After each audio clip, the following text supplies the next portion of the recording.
Hi, my name is Alex and welcome back to Magic Missile Minis. Today I'm going to be doing a Space Marine and a Helldivers 2 crossover.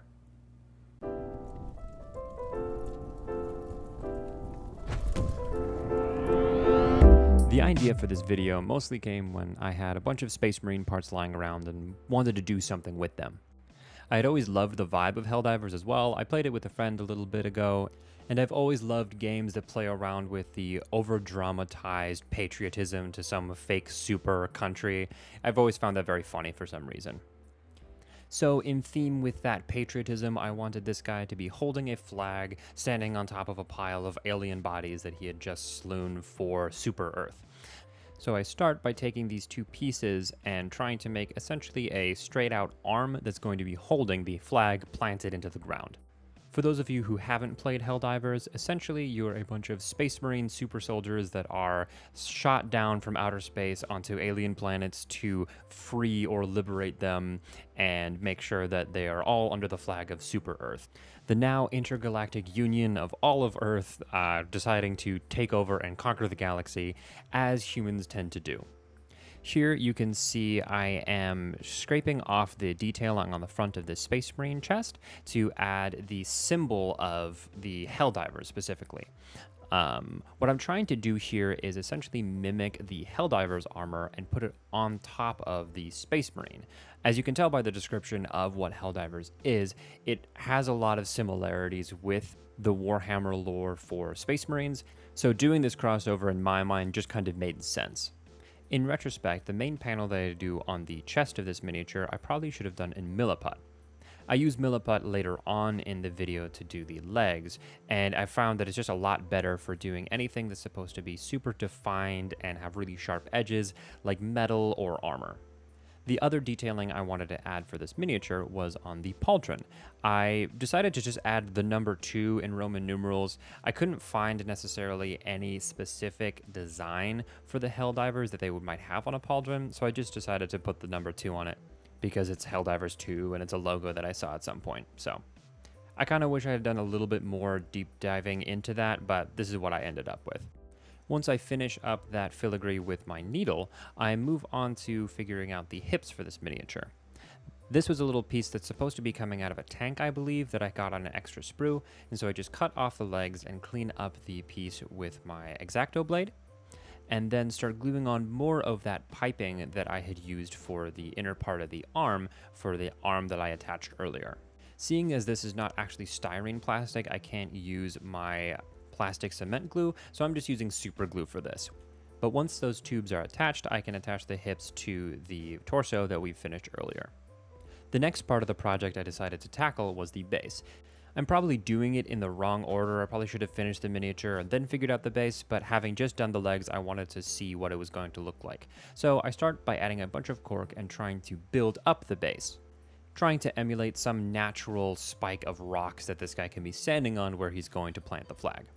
To fix all of the gaps between the cork, I use some texture paint. This one is specifically AK Interactive's Dark Earth Terrain. Once that's finished, this is what I end up with, and I start playing around with what position I want the mini to be in. One of the pieces I had was this old Necron that was meant to be a part of a base in another Space Marine kit, so I decided that was the perfect thing for this Space Marine to be putting his foot on. So I doused the space with a sizable amount of super glue and placed the Necron on top.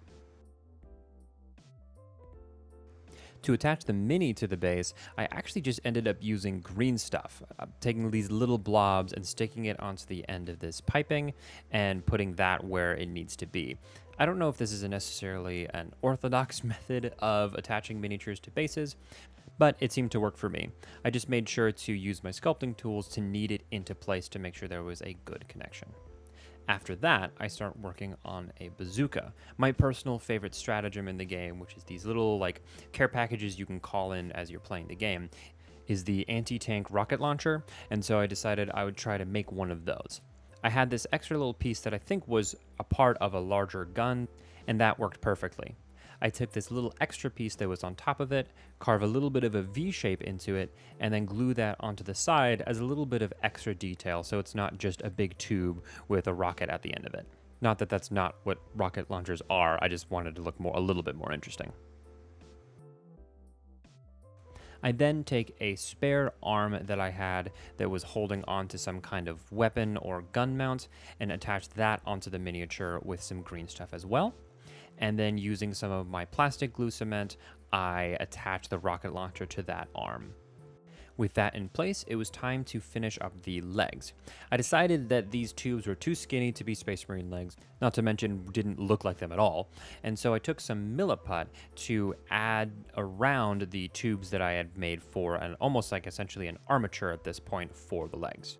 Like I had mentioned earlier, milliput is an amazing type of two-part epoxy similar to green stuff, but it dries a little bit harder, meaning that you can actually shave it and sand it down after it's dried. It almost acts a little bit like a halfway point between an air dry clay that you would have used in art class in high school and the green stuff that we use for miniatures.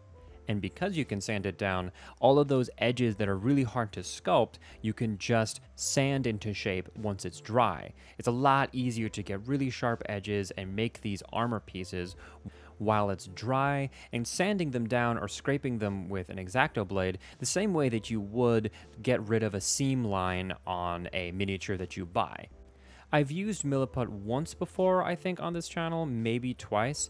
Let me know in the comments if you guys think I should make a full video unpacking how to use milliput and all the different things you can do with it, because it can be really useful for all sorts of stuff. I honestly wish I had used it for more parts of this miniature, like the cape and, like I had already mentioned, the panel in the front. So let me know if that's something that you guys would want to see.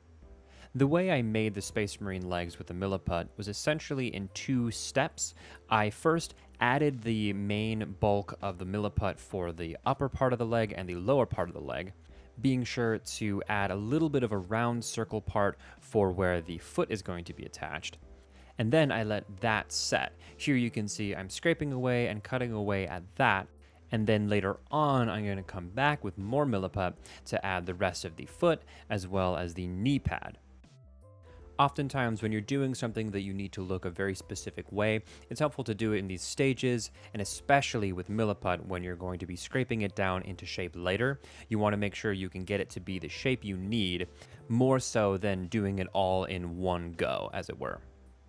I was honestly surprised at how well I was able to get these shapes and how accurate to the general shape of a Space Marine leg I was able to get it.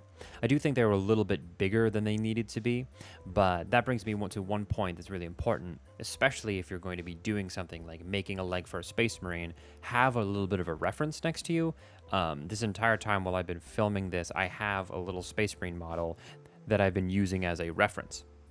Here you can see I'm also using my X-Acto blade to cut away a better shape for the knee pad. This is, again, another really great thing about milliput. I can't really do that nearly as well as I'm doing it there with green stuff as I can with milliput, because milliput is a lot less sticky. That's one of the most notable things, I think, about milliput. You see here, it's kind of difficult to even attach it onto the miniature, so you really need to blend it in, sculpt it in, make sure that it's well and attached before you really start working it into the shape that you need. Another thing I would suggest is, if you're going to be doing this, make sure you don't rely too much on the sanding. It can be tempting to leave all of the magic to the second part of the process while you're doing the first, but if you can, make sure you get as much of your details in as you possibly can before it sets, so that you have to do less later. As I start working on the other leg, I realized that this knee was a little bit too sharp, so I very carefully take my small craft saw and cut off the sharp corner of the leg. And with that out of the way, I can start doing the same thing that I did to the first leg onto the other, adding the first two parts of the leg and then working on the rest later.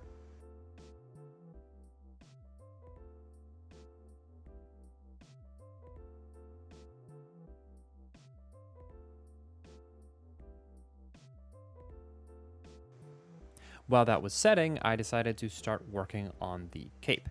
Something about Helldivers is the capes are very important because it makes them look cool and you can customize them, and all of the guys always have capes, so I knew I had to do one for this miniature.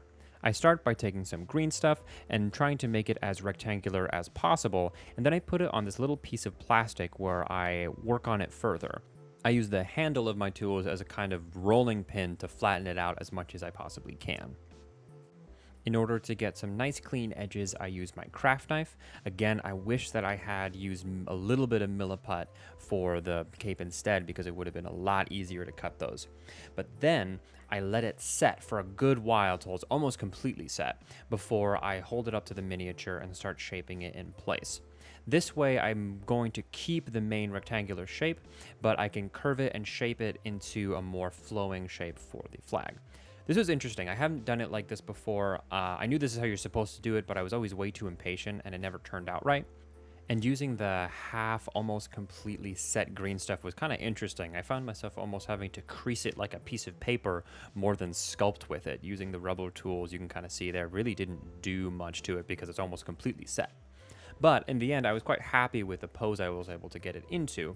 And while I was letting it set, I put it up against like a paint bottle to make sure it kept its shape, especially that one part you see here that's really flowing very dynamically.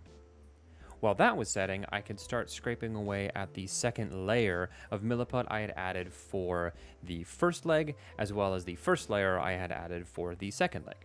You will notice that both the cape and the arm I had added had fallen off, which I kind of used to my advantage to have a better shot at making the second leg.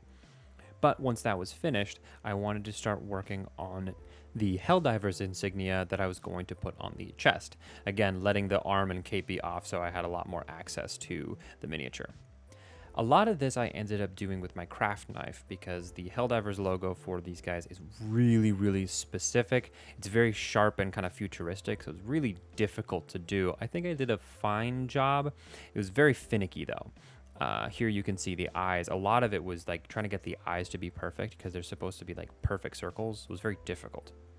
And then in order to do the kind of lines or wings that are coming from it, I added one piece of green stuff that I shaped into the most clean rectangular shape I possibly could. And I decided I would actually split it down the middle rather than trying to do 3 separate lines. I would split this one down the middle and then add the smaller line at the very end. I definitely should have added the third line in this bit of green stuff that I'm adding now, but you live and learn. I was primarily using my craft knife to get all of these details in, trying to cut away at the places that I didn't need the green stuff. I then repeat this process again on the other side. This has also been a lesson for me in knowing when to leave something alone, because there are several spots as I'm watching these videos I'm realizing it looked fine and I should have left it alone, but I kept touching it and now I kind of ruined it. But you live and you learn. Here, I'm adding a little bit more green stuff to add the third line underneath these. Again, I should have made this a part of the earlier piece of green stuff I had added, but either way, this is the finished insignia on the chest. With all of that complete, I could actually reattach the arm as well as the cape to the miniature, adding a little bit of super glue and setting those in place, since they already were on the miniature. Is fairly easy. And now it was time to work on the flag. I've had this banner piece lying around in my bits box for a while, and I was really excited to use it for this project. I feel like it was perfect. I first take away the little skulls that were in the corners and try to shave in the loose shape of what the banner was already implying with the material, trying to get the kind of V or pocket shape that the material was kind of bending into as it connects to the flag pole.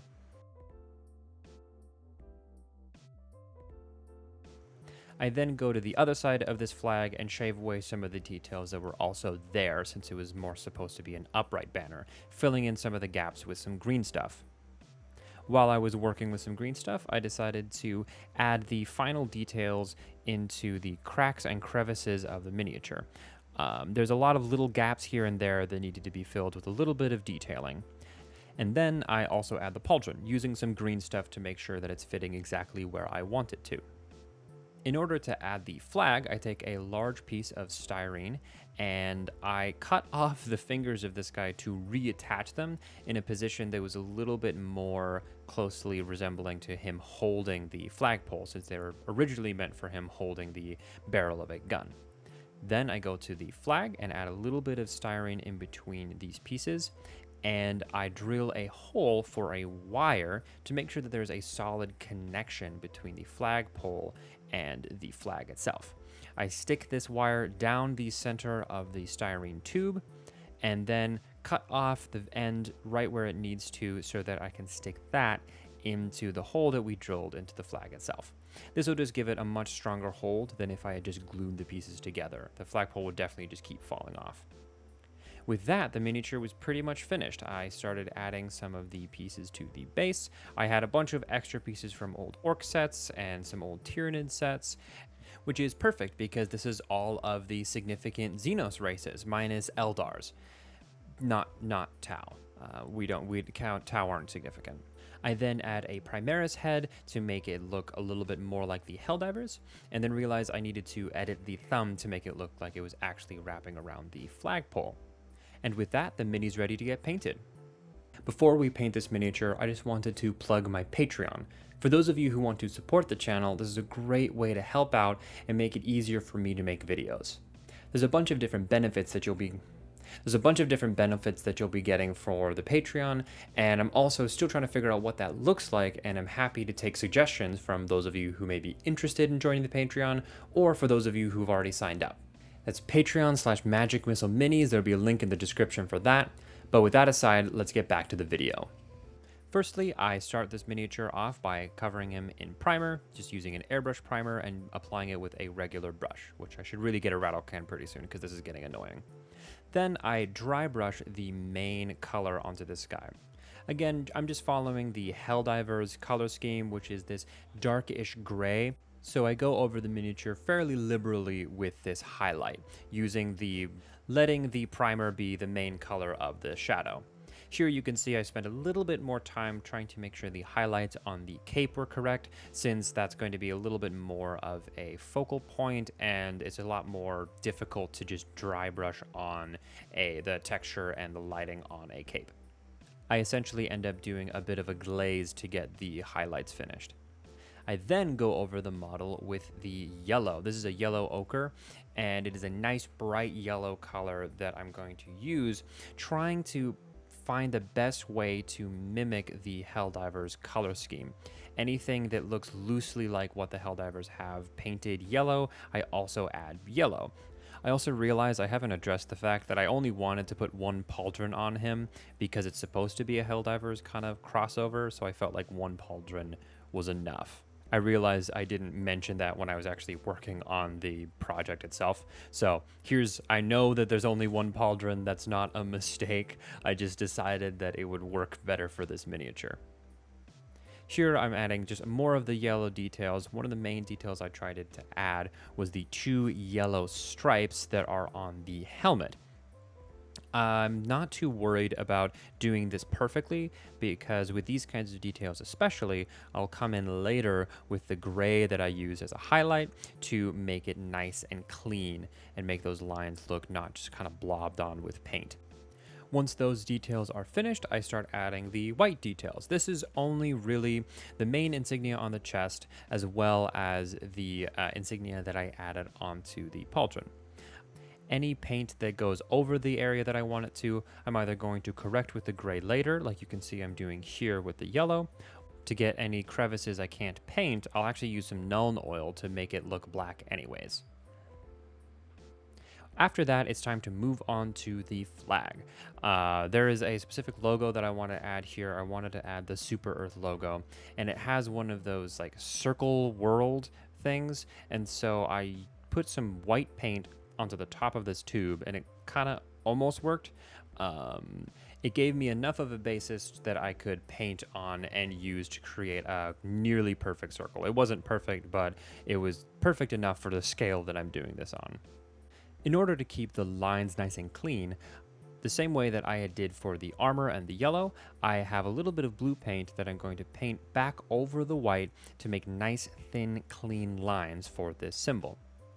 This paint job made me realize I haven't actually done any freehanding in my entire time of painting miniatures. I've never done a symbol on a flag or armor or honestly anything like that that I can think of. which I find kind of funny because I started doing fine arts before I painted miniatures. So in theory, this is what I was doing long before I had painted any Warhammer or any D&D mini. I will tell you that this was much harder than any of those paintings I've ever done, because those paintings were much, much bigger than this itty bitty little symbol I had to paint on this tiny little flag. But it was really, really fun and an interesting challenge to try to get these really thin details, especially these specific lines that you see me painting here, for the globe lines that are going around the world map for this flag.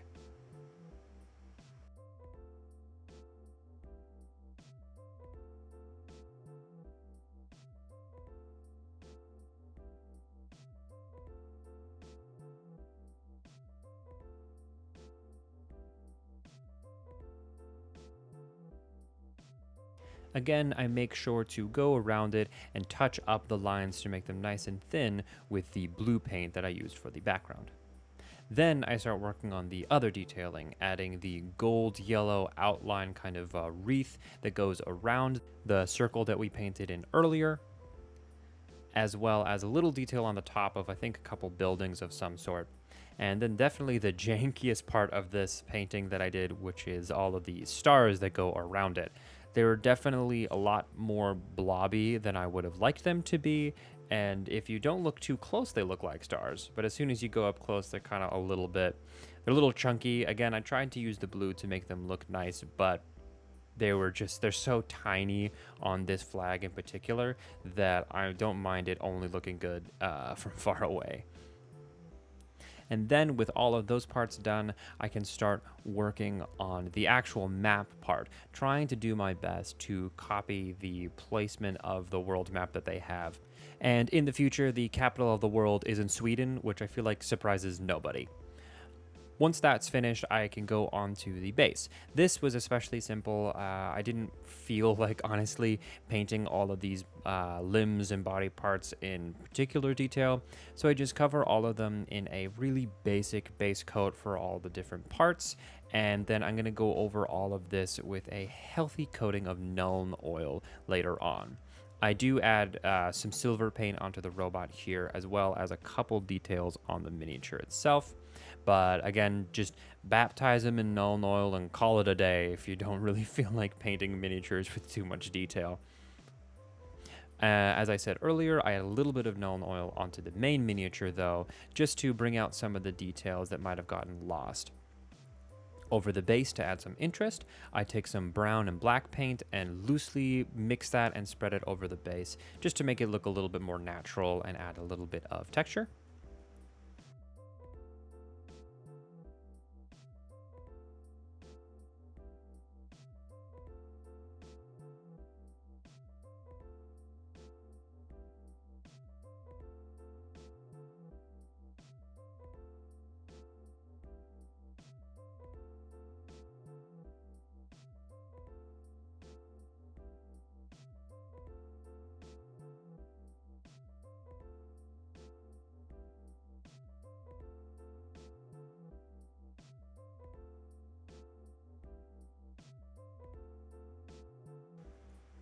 And then another part of this game is that there is a decent amount of gore in it, and part of the fun part of the game, fun part, quote unquote, is that as you play the game, you can tell how long you've been alive based off of how much guts and gore from all of the aliens is left on your armor, which is a detail that is so intrinsic to the game I could not leave out. But with that, the miniature is done. I'm quite pleased with this project. I don't think it's my best miniature that I've ever made, but I think it's fun. I think it honors the idea that I wanted to play around with. I kind of like that because both the torso that I used was from an older set, as well as the legs being a little oversized. It looks like a bit more of a retro Space Marine, but there's something about that that's kind of fun. I don't know, I like it. But overall, I like it. I'm really proud of the freehand. I think that turned out great.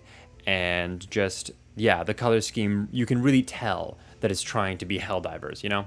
But thanks so much for watching. Don't forget to subscribe, comment, like, do all the things, praise the algorithm gods.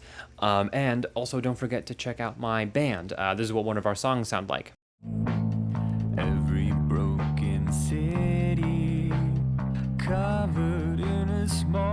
that seems to laugh at my craning neck.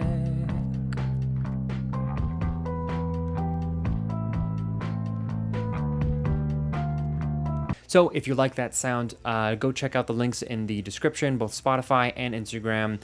We love all of your support. We love making music, and if you guys like it, we love to see you commenting and interacting with stuff there. Also, as I said earlier, don't forget the Patreon. If you want to support me, it's a great way to do it.